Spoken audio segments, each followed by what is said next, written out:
In early 2025, a satellite orbiting above China captured something unusual, a massive, strange-looking vessel under construction in a coastal dry dock near the southern megacity of Guangzhou. Foreign analysts were puzzled until just weeks later, when three nearly identical vessels were spotted again, this time performing coordinated maneuvers off China's coast. What they did next raised serious alarm across the Indo-Pacific and hinted at a chilling future scenario: a Chinese invasion of Taiwan, now more plausible than ever before. In January 2025, what initially looked like a simple barge was spotted under construction. But soon after, intelligence reports flagged it as something more: a modular invasion platform. By March, not one but three of these strange vessels were seen practicing an unusual maneuver. The vessels connected into a single floating causeway, stretching from deep waters all the way to a simulated beachhead. China's own propaganda photos soon followed. Taken at ground level, they revealed the massive bridge structure extending to shore, wide enough to offload main battle tanks. To understand the potential of these vessels, we have to rewind to World War II. In 1944, Allied forces launched the D-Day landings in Normandy, but storming the beaches was only half the job. They needed ports, or a way to bring in tanks, fuel, and reinforcements. Their solution? The Mulberry Harbors, massive floating docks brought from England and assembled off the coast of France. China has studied this history very closely.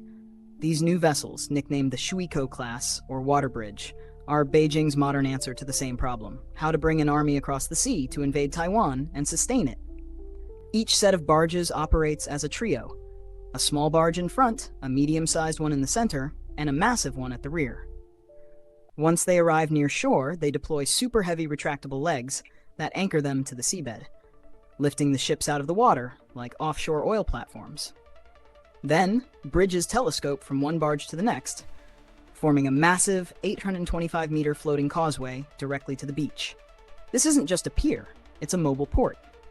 And paired with China's civilian ro-ro ferries, designed from the start for dual military use, it becomes a high-speed invasion system. According to US naval analysts, each set can offload 150 vehicles in under an hour. That's one entire battalion. Repeat the process throughout the day, and you could offload thousands of vehicles and troops. Taiwan's natural geography already works in its favor.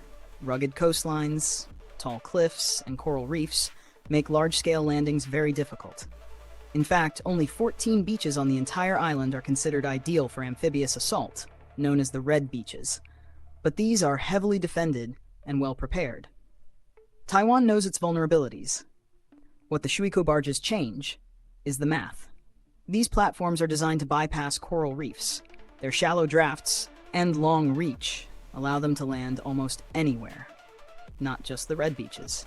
Analysts now believe they may have opened up 40 additional landing zones, potentially tripling the number of viable invasion points.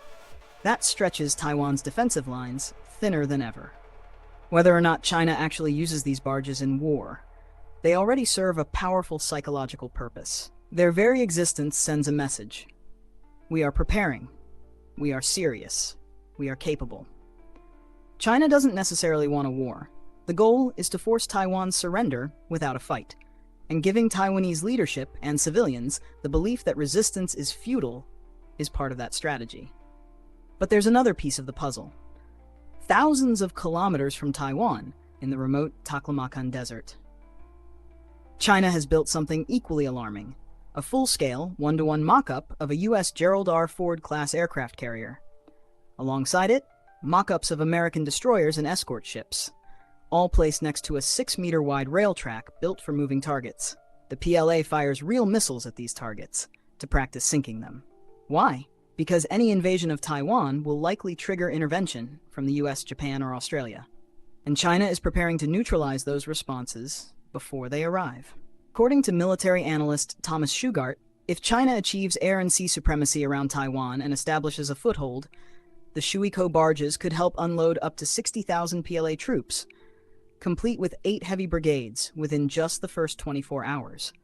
If they move fast enough, China could attempt to capture Taiwan before any Western reinforcements arrive. That's the nightmare scenario, and it's why these barges may be the most dangerous vessels most people have never heard of. War isn't inevitable, but preparation signals intent. With the construction of multiple Shuikou-class barges and the creation of full-sized American warship targets in its deserts, China is sending a very clear message. The question is, will the world take it seriously in time?